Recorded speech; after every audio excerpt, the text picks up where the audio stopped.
पांचवी नमाज है तरावी की नमाज, जो रमजान के शुरू के दिनों के अंदर तो बड़े शौक और जज्बे से पढ़ी जाती है। जैसे ही 2-4 दिन गुजरते हैं, 5 दिन गुजरते हैं, नमाजियों की तादाद कम होना शुरू हो जाती है। और फिर जब आखिरी अशरा आता है और आखिरी अशरे में भी सिर्फ आखिरी 5 रातें आती है, तो फिर नमाजियों की तादाद बढ़नी शुरू हो जाती है। ये हमारी बहुत बड़ी ज्यादती है, अपने आप के साथ भी, मस्जिद के साथ भी, और अल्लाह के हुकूक के मामले के अंदर भी, कि अल्लाह का ये हक है।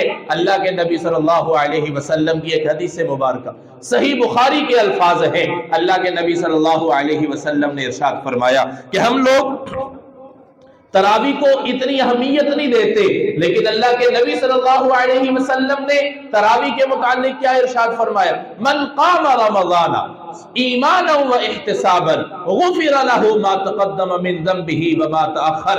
अल्लाह के नबी फरमा रहे हैं कि जो इंसान रमजान की रातों के अंदर क़याम करता है, तरावी की नमाज पढ़ता है और तरावी के अंदर कुरान सुनता है, कुरान की तिलावत सुनता है, कुरान से मोहब्बत करता है, और रात के अंदर अल्लाह के सामने खड़े होकर ईमान व इहतिसाबन, अल्लाह के ऊपर ईमान भी रखता है, आखिरत का भी ईमान रखता है कि मेरा हिसाब होगा, मेरे नामे आमाल तोले जाएंगे। अल्लाह के नबी ने फरमाया कि जो सारा रमजान तरावी की नमाज पढ़ता है, गुफ़िर लहू मा तक़द्दम मिन ज़ंबिही व मा तअख़्ख़र, अल्लाह ताला उसके सारे अगले पिछले गुनाहों को माफ।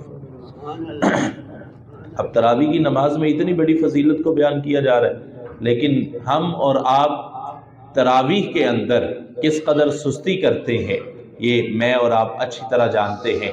तरावी के एक एक सजदे पर जो अजर सवाब रखा गया है, कुरान मजीद के एक एक हरफ पढ़ने और सुनने पर जो अजर सवाब रखा गया है, हदीस मुबारका के अंदर आता है कि अगर इंसान एक हरफ कुरान मजीद का पढ़ता है तो एक हरफ के बदले में उसको 10 नेकियां मिलती हैं। लेकिन जब वही कुरान का वो एक हरफ नमाज के अंदर खड़े होकर पढ़ता है तो एक हरफ के बदले में अल्लाह 100 नेकियां अता करता है। और रमजान की बरकत से 70 गुना वो नेकियां जब इजाफा हो जाती है, तो कुरान के एक हरफ पढ़ने की वजह से, नमाज के अंदर पढ़ने की वजह से अल्लाह कम अज कम 700 नेकियां अता फरमा देते हैं।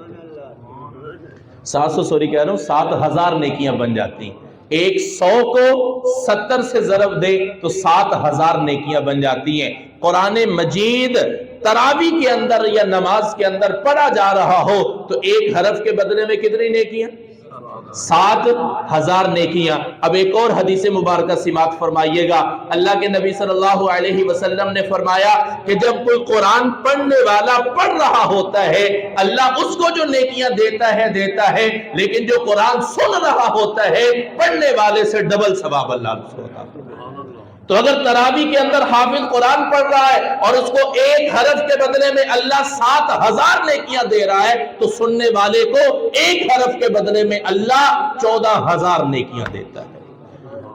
तो इतनी बड़ी अल्लाह की रहमत, इतना बड़ा अल्लाह का इनाम, लेकिन हम हैं कि रमजान भी गफलत से गुजार देते हैं, नमाज के अंदर तरावी भी गफलत से गुजार देते हैं। पढ़नी है पढ़ी, और हम उमूमन ये कह देते हैं कि तरावी कौन सी फर्ज है, तरावी कौन सी जरूरी है। मेरे भाई अहले इल्म का मुत्तफिका फैसला ये है कि तरावी सुन्नत मुअक्कदा है, और सुन्नत मुअक्कदा का मतलब ये होता है कि जिसको बगैर उज़र के छोड़ना गुनाह का सबब होता है, उसकी अदायगी जरूरी होती है। अगर बगैर उज़र के आप उसको छोड़ रहे हैं, बगैर मजबूरी के उसको आप छोड़ रहे हैं, और आपने आदत बना ली है कि मैंने पढ़नी ही नहीं है, तो ऐसा इंसान कबीरा गुनाह का इर्तिकाब कर रहा होता है और सख्त गुनाहगार होते हैं। रमजान के अंदर जहां हमें नेकियां इकट्ठी करनी चाहिए, वहां हम गुनाह इकट्ठा करना शुरू कर देते हैं। जहां हमें अल्लाह को राजी करने की जरूरत है, वहां हम अल्लाह की नाराजगी को मोल ले लेते हैं। जहां हमें अपने हक में अल्लाह से जन्नत का फैसला करवाना चाहिए, वहां हम अपने लिए जहन्नम के फैसले करवा लेते हैं।